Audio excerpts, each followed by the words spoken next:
Hello students, अस्सलाम वालेकुम। कल के लेक्चर में मैंने आपको आयन पढ़ाया।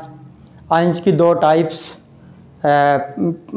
कैटाइन और एनाइन, पॉजिटिव आयन और नेगेटिव आयन, उनकी फार्मेशन, उनकी प्रॉपर्टीज़ के बारे में हमने स्टडी किया था।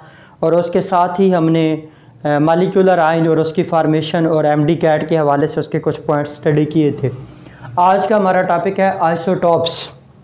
आज के लेक्चर के हवाले से मैं कुछ आपके इम्पॉर्टेंट पॉइंट्स क्लियर करता जाऊं, क्योंकि बुक के अंदर तो आइसोटॉप्स है, लेकिन इसी के साथ एमडी कैट के हवाले से जब कोई स्टूडेंट इंट्री टेस्ट का पोर्शन करता है तो कुछ क्वेश्चन कभी वो पूछ लेता है आइसोबार्स या आइसोटोन्स के हवाले से, तो वो भी आइसोटॉप्स के साथ साथ मैं इनको भी क्लियर करता जाऊँगा और उसके प्रॉपर्टीज़ या उनके फीचर्स को भी स्टडी किया जाएगा।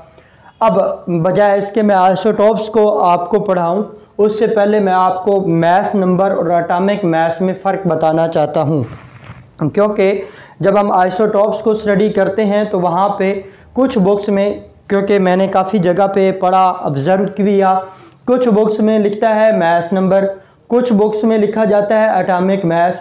ये दोनों जो मास नंबर है या एटॉमिक मास है, इनमें फ़र्क है। यहाँ पे लिखना क्या चाहिए, ज़्यादा सूट कौन करेगा, वो मैंने लिख दिया है मास नंबर।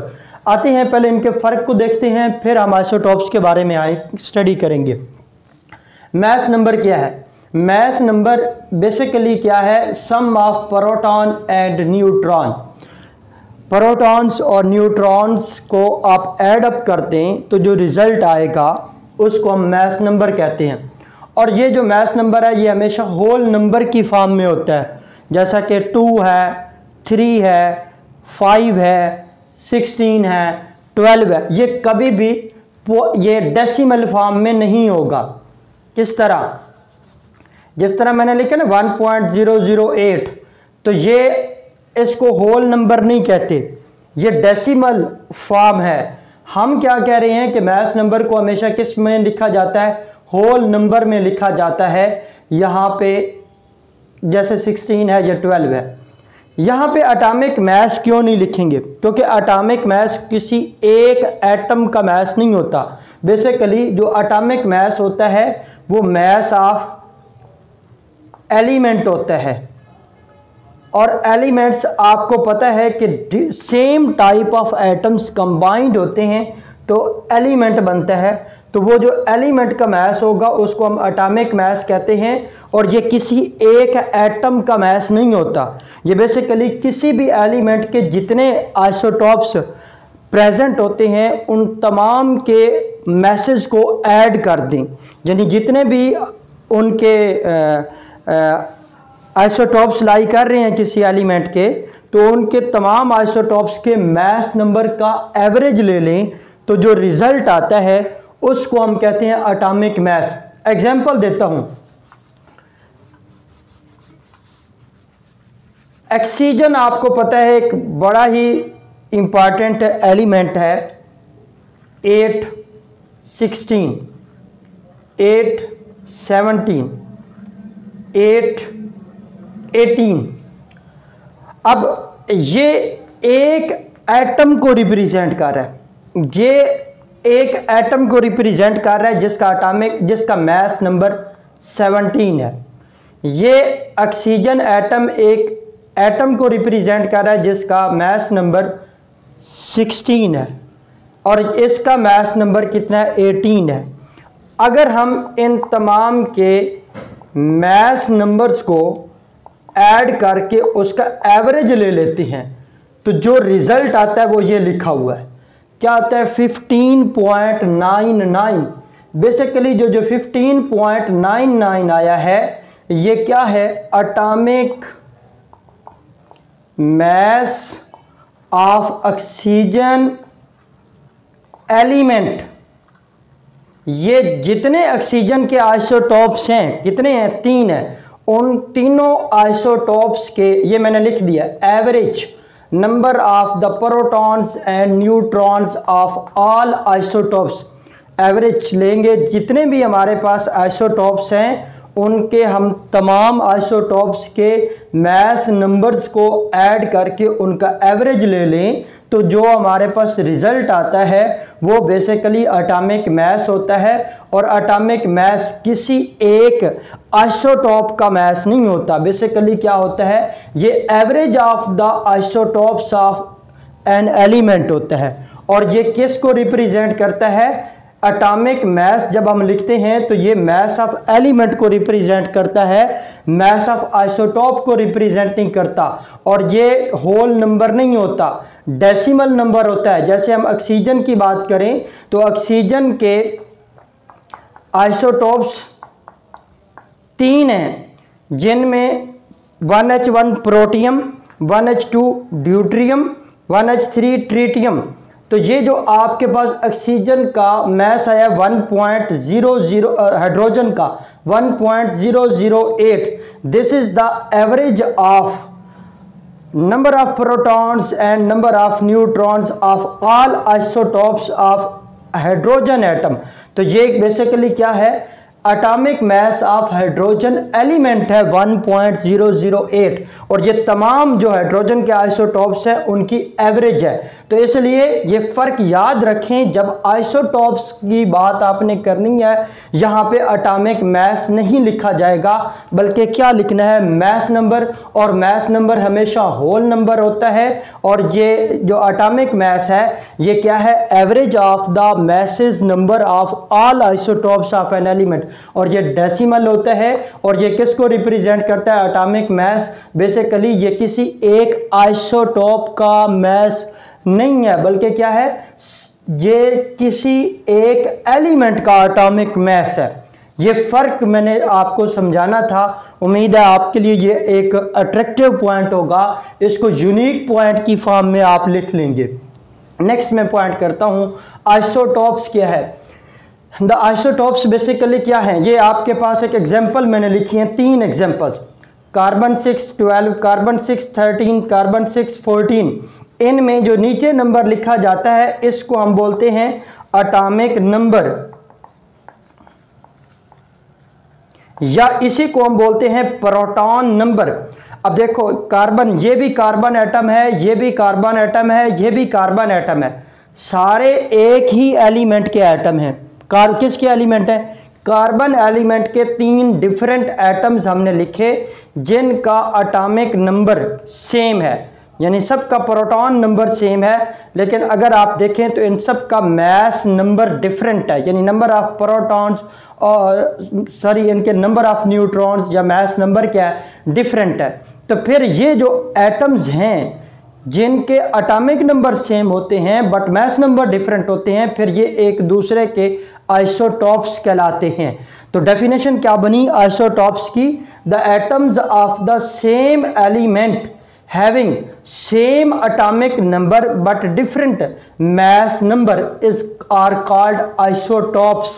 और इस फिनोमिना को हम क्या बोलते हैं, आइसोटॉपी। और फर्स्ट ऑफ ऑल ये आइसोटॉपी फिनोमिना किसने डिस्कवर किया था, ये सोडी एक साइंटिस्ट था, और इसको इसी की अपनी डिस्कवरी पे नोबेल प्राइज भी दिया गया था। अगली बात मैं फिर वही रिपीट कर रहा हूँ, यहाँ पे जब आइसोटॉप्स की बात हो रही है तो यहाँ एटॉमिक मासेस नहीं लिखना, मास नंबर लिखना है। हम अगली बात पे आते हैं, प्रॉपर्टीज़ क्या हैं। अब आप प्रॉपर्टीज़ में डिस्कस करने से पहले मैं ये बात बता दूं कि जो हमारे पास आइसोटॉप्स हैं उनमें नंबर ऑफ इलेक्ट्रॉन्स और प्रोटॉन्स सेम होते हैं। देखें मैंने ये लिखा कार्बन 612, कार्बन 613, कार्बन 614, इन सब में प्रोटॉन ये है, प्रोटॉन्स ये हैं, यानी प्रोटॉन की तादाद सेम है। और अगर आप लोग देखें, ये आयन आपने पढ़ा है, आयन कब बनता है, जब उनके ऊपर कोई चार्ज हो, या इलेक्ट्रॉन का लॉस हो या इलेक्ट्रॉन का गेन हो। जब atom as a whole neutral particle होता है, मीन दैट उसके ऊपर कोई चार्ज नहीं होता, फिर जितने प्रोटॉन्स होते हैं उतने ही इलेक्ट्रॉन्स होते हैं। तो प्रोटॉन्स की तादाद 6 है, तो इसमें इलेक्ट्रॉन्स भी कितने होंगे, इलेक्ट्रॉन्स भी 6 होंगे। अब फर्क किस चीज में आएगा, वो न्यूट्रॉन में आएगा। क्या इसमें 6 न्यूट्रॉन हैं, इसमें 7 हैं, इसमें कितने हैं, 8, तो न्यूट्रॉन्स के अंदर फर्क आ जाएगा। तो यही बात हमने की कि जो आइसोटॉप्स हैं इनकी प्रॉपर्टीज़ क्या हैं कि इनमें नंबर ऑफ इलेक्ट्रॉन्स सेम होते हैं, प्रोटॉन्स सेम होते हैं, इनमें जो नंबर ऑफ न्यूट्रॉन्स हैं वो डिफरेंट होते हैं। अगली बात है इनकी केमिकल प्रॉपर्टीज़ सेम है, फिज़िकल प्रॉपर्टीज़ जो हैं ये डिफरेंट है। मैं इस पॉइंट को बाद में बताता हूँ कि क्यों केमिकल प्रॉपर्टीज़ सेम होती हैं और फिज़िकल प्रॉपर्टीज़ जो हैं ये डिफरेंट होती हैं। इस पॉइंट को समझ मैं बाद में बताऊँगा। इससे पहले थोड़ा एग्जांपल बता देते हैं। कार्बन के 3 आइसोटॉप्स हैं, हाइड्रोजन के 3 आइसोटॉप्स हैं, ऑक्सीजन के कितने हैं 3 आइसोटॉप्स हैं, मैंने ऑलरेडी लिख दिए हैं। 1H1 को हम प्रोटियम कहते हैं, 1H2 को हम ड्यूट्रियम कहते हैं, 1H3 को हम ट्रिटियम कहते हैं। ऑक्सीजन के 3 आइसोटॉप्स हैं। अब आपकी बुक के अंदर ये जब आइसोटॉप्स का टॉपिक आप पढ़ते हैं तो वहाँ पे इन एलिमेंट्स के लिखे गए हैं नेम। मैंने एलिमेंट्स के नेम नहीं लिखे, सिंबल लिख दिया है। बाज़ों का जब बोर्ड के पेपर में वो क्वेश्चन पूछता है तो वो नेम नहीं लिखता, सिंबल लिखता है, तो बच्चे के लिए कन्फ्यूजन हो जाती है कि ये क्या पूछा जा रहा है। तो इसलिए उसकी कन्फ्यूजन को दूर करने के लिए मैंने यहाँ पे सिंबल्स लिखे हैं। ऑक्सीजन का सिंबल O होता है, ये Ni निकल है, निकल के कितने आइसोटॉप्स हैं 5। Ca कैल्शियम है, इसके कितने आइसोटॉप्स हैं 6। Pd प्लाडियम, इसके आइसोटॉप्स कितने हैं 6। और Cd कैडमियम, इसके कितने आइसोटॉप्स हैं 9। और Sn10 इसके कितने आइसोटॉप्स हैं 11। इस सारे पॉइंट्स के ऊपर के इनके नंबर ऑफ आइसोटॉप्स की तादाद कितनी है ये बोर्ड के पेपर में MCQ पूछा जाता है। तो यहाँ पे आप मेंशन कर लें MCQ के हवाले से कि कितने नंबर्स हैं ये पूछे जाते हैं। अब आते हैं कि क्यों इनकी केमिकल प्रॉपर्टीज़ सेम है और क्यों इनकी फिज़िकल प्रॉपर्टीज़ डिफरेंट हैं। कल भी मैंने ये पॉइंट मेंशन किया था, मैं अगेन मेंशन कर देता हूँ। देखें जी, फिज़िकल प्रॉपर्टीज़ जो हैं ये डिपेंड करती हैं इंटरमॉलिक्यूलर फोर्सेस पे। और ये डिपेंडेंस ये किस पे डिपेंड करती हैं, मैस पे। इसी तरह जो केमिकल प्रॉपर्टीज हैं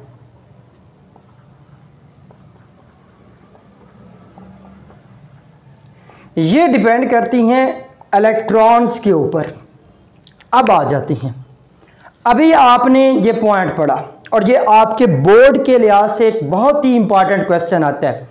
isotopes have same chemical properties but different physical properties justify it. ये बोर्ड के पेपर का इस आइसोटॉप के हवाले से एक बहुत ही इंपॉर्टेंट शॉर्ट क्वेश्चन है। रीजन की तरफ आते हैं, क्योंकि केमिकल प्रॉपर्टीज डिपेंड करती हैं इलेक्ट्रॉन्स पे और इलेक्ट्रॉन्स जो हैं आइसोटॉप्स के अंदर नंबर ऑफ इलेक्ट्रॉन्स जो हैं वो सेम रहते हैं। जब इलेक्ट्रॉन्स सेम होंगे तो केमिकल प्रॉपर्टीज क्या होंगी, सेम। इतना सिंपल सा आंसर आप बताएंगे, the chemical properties of a substance depends upon the number of electrons because the isotopes have same number of electrons. Due to this isotopes have same chemical properties. दूसरी बात क्या है, physical properties depend करती हैं intermolecular forces पे और intermolecular forces किस पे डिपेंड करती हैं, मास पे। जिसका मास ज्यादा होगा उसकी इंटरमॉलिक्यूलर फोर्सेस ज्यादा होंगी, उसकी फिजिकल प्रॉपर्टीज और होंगी। मिसाल के तौर पर हम 3 स्टेट्स बेसिक स्टेट्स पढ़ते हैं मैटर की, गैस, लिक्विड, सॉलिड। इनमें अगर इंटरमॉलिक्यूलर फोर्सेस वीक हैं तो गैस की है उसकी प्रॉपर्टीज और होती हैं फिजिकल प्रॉपर्टीज। इसी तरह ये फर्दर जो मेन एक्सप्लेनेशन है वो तो चैप्टर 3 के स्टार्ट में जब हम गैसेस का चैप्टर पढ़ेंगे उसमें मैं आपको सारी बातें बताऊंगा। इसी तरह लिक्विड का mass as compare to gas ज़्यादा होता है और उसमें इंटरमालिकुलर फोर्सेस ज़्यादा होती हैं और उसकी फ़िज़िकल प्रॉपर्टीज़ और हैं, और इसी तरह सॉलिड की जो फिज़िकल प्रॉपर्टीज़ हैं और हैं, क्यों उनके अंदर मास के अंदर फ़र्क आता है और जैसे मास चेंज होता है इंटरमालिकुलर फोर्सेस चेंज हो जाती हैं। अब आती है बात कि डिफरेंट फिज़िकल प्रॉपर्टीज़ आइसोटॉप्स की क्यों हैं। रीज़न ये है कि आइसोटॉप्स की जो फिज़िकल प्रॉपर्टीज़ हैं वो किस पे डिपेंड करती हैं, मास पे। और आपको पता है कि जो आइसोटॉप्स का मास है वो सबका क्या होता है, डिफरेंट होता है, क्योंकि मास डिफरेंट है तो इस वजह से उनकी फिजिकल प्रॉपर्टीज क्या होंगी, डिफरेंट होंगी। और दूसरे लफ्जों में अगर इससे वो और भी आगे जाके पूछता है कि वो किस पे डिपेंड करती हैं, तो प्रोटॉन, इलेक्ट्रॉन, न्यूट्रॉन, तो आपको पता है प्रोटॉन और इलेक्ट्रॉन ये सेम रहते हैं, ये चेंज नहीं होते, तो फिर ये किसके वेरी करने से फिजिकल प्रॉपर्टीज वेरी कर रही हैं, बेसिकली न्यूट्रॉन्स के वेरिएशन से, क्योंकि नंबर ऑफ न्यूट्रॉन्स जो हैं वो आइसोटॉप में डिफर होते हैं, जिसकी वजह से फिजिकल प्रॉपर्टीज जो हैं वो डिफरेंट होती हैं। पीरियोडिक टेबल में इनकी पोजीशन क्या है, पीरियोडिक टेबल में हम कार्बन के जैसे ये 3 आइसोटॉप्स लिखे हैं, तो पीरियोडिक टेबल को, मॉडर्न पीरियोडिक टेबल को जो अरेंज किया गया है वो according to their increasing atomic number की बेस पे किया गया, according to their ascending order of the atomic number, not atomic mass, क्योंकि इनका आइसोटॉप्स का एटॉमिक नंबर सेम है, नंबर ऑफ प्रोटॉन्स सेम है, इस वजह से पीरियोडिक टेबल में तमाम आइसोटॉप्स को एक ही पोजीशन पे रखा जाएगा, उनके लिए पोजीशन जो है वो डिफरेंट नहीं होगी। आते हैं अब आइसोबार्स की तरफ। आइसोबार्स क्या है, अब हमने ये तो देख लिया कि जब एलिमेंट्स का कोई भी हमारे पास किसी भी एटम्स के, किसी भी एलिमेंट के एटम्स जिनका एटॉमिक नंबर सेम है और मास नंबर डिफरेंट है, उनको हम आइसोटॉप्स कहते हैं।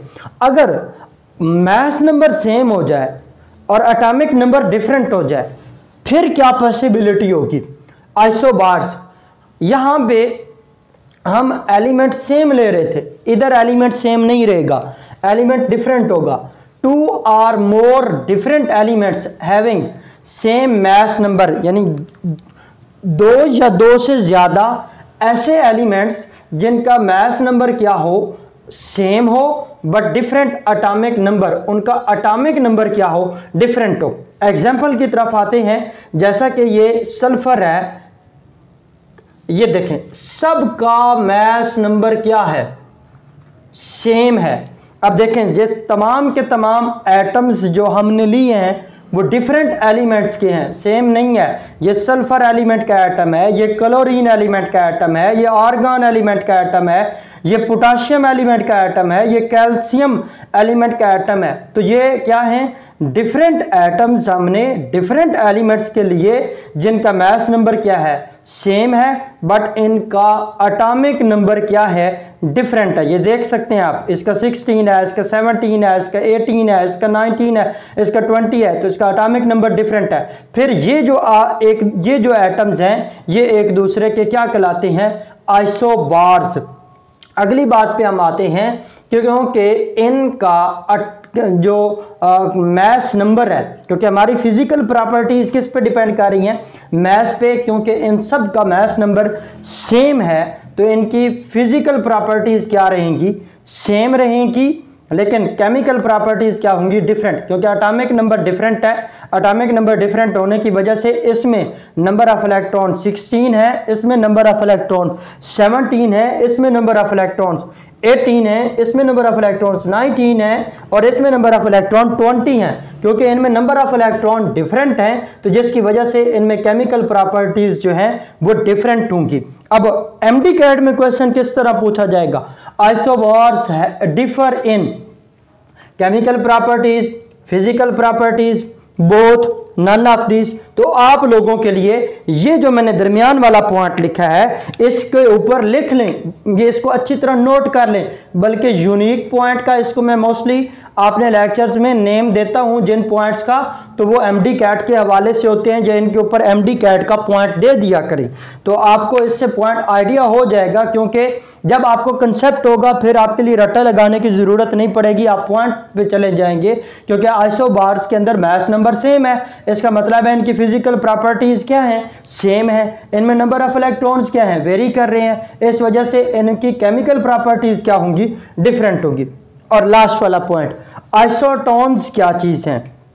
आइसोटोन्स बेसिकली एटम्स हैं, 2 or more atoms having same number of neutrons, इनमें नंबर ऑफ न्यूट्रॉन्स क्या होते रहते हैं, सेम रहते हैं, but different number of protons या इलेक्ट्रॉन्स। प्रोटॉन्स या इलेक्ट्रॉन्स की जो होंगे वो डिफरेंट होंगे, लेकिन नंबर ऑफ न्यूट्रॉन्स क्या होंगे, वो सेम रहेंगे। मिसाल के तौर पर मैंने हाइड्रोजन लिखा H2 और हीलियम 3। अब आपको पता है कि इन दोनों का जो न्यूट्रॉन्स की तादाद है इसकी तरफ है।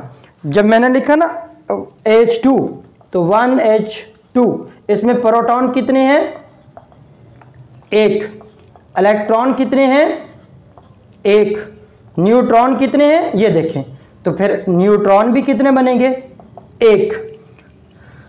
अब इस केस में आए, जब मैंने हीलियम लिखा, हीलियम ये हीलियम और उसके ऊपर 3 मैंने लिखा। अब देखो प्रोटॉन कितने हैं, 2, इलेक्ट्रॉन्स कितने हैं, 2, लेकिन न्यूट्रॉन्स कितने हैं, ये देखो, प्रोटॉन्स और न्यूट्रॉन्स मिलके मास नंबर बनता है, तो फिर जब ये 2 हैं तो न्यूट्रॉन क्या होगा, 1। इट्स मीन्स दैट कि इनमें नंबर ऑफ न्यूट्रॉन्स दोनों में क्या आ गए, सेम, लेकिन इनमें प्रोटॉन्स की तादाद क्या है। इस केस में प्रोटॉन अगर आप देखें हीलियम के केस में तो प्रोटॉन 2 हैं, और इस केस में जाएं तो प्रोटॉन 1 है, इस केस में जाएं तो इलेक्ट्रॉन भी 2 हैं, इस केस में आए तो इलेक्ट्रॉन भी 1 है। तो अब इस बेस पे अगर हम इसके ये देखें कि कौन सी प्रॉपर्टीज सेम होंगी, कौन सी प्रॉपर्टीज डिफरेंट होंगी। अब देखो इन दोनों केसेस में नंबर ऑफ इलेक्ट्रॉन्स डिफरेंट हैं, इसमें नंबर ऑफ इलेक्ट्रॉन 2 हैं, इसमें नंबर ऑफ इलेक्ट्रॉन्स 1 है, तो इसका मतलब है इनकी केमिकल प्रॉपर्टीज क्या होंगी, डिफरेंट होंगी। अब रही बात फिजिकल प्रॉपर्टीज की बात करें तो फिजिकल प्रॉपर्टीज किस पे डिपेंड करती हैं, मैस पे। जब इसका मैस क्या है 2, इसका मैस नंबर क्या है, मैस नंबर क्या है 3 है, तो मैस नंबर भी डिफरेंट है। इट्स मीन दैट कि इनकी फिजिकल प्रॉपर्टीज भी डिफरेंट हैं आइसोटोन्स की, और इनकी केमिकल प्रॉपर्टीज भी डिफरेंट हैं। आइसोटोन्स होते क्या हैं, 2 or more atoms having same number of neutrons but different number of proton or electrons are known as isotons।